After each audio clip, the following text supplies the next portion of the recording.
pleasure and happiness. A lot of people equate the two, but I'm here to tell you that they are completely different. A lot of people think they're exactly the same. In fact, on the internet, you can find definitions that actually conflate and confuse the two. So what are the differences between pleasure and happiness? And I believe there are 7.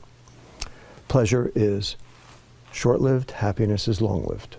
Pleasure is visceral, happiness is ethereal. Pleasure is taking, happiness is giving. Pleasure can be achieved with substances, happiness cannot be achieved with substances. Pleasure is experienced alone, happiness is experienced in social groups.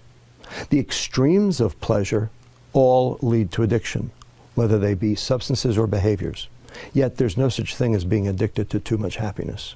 And finally, number 7, most important, pleasure is dopamine and happiness is serotonin. Now, these are 2 biochemicals, these are 2 neurotransmitters, these are 2 chemicals that the brain makes and uses to communicate between one neuron brain cell and another. Now, why do we care? So what? And neurons, when they're excited too much, too frequently, tend to die. So the neuron has a defense mechanism against that.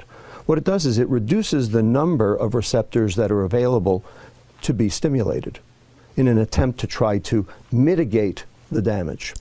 Now, there's one thing that downregulates serotonin: dopamine. So the more pleasure you seek, the more unhappy you get. Have very specifically and in a coordinated fashion confused and conflated the term happiness with the term pleasure, so that you can buy happiness, so that they can sell you their junk. It's called the American economy, and it's based on hedonic substances that drive pleasure rather than happiness. And in the process, we have become most decidedly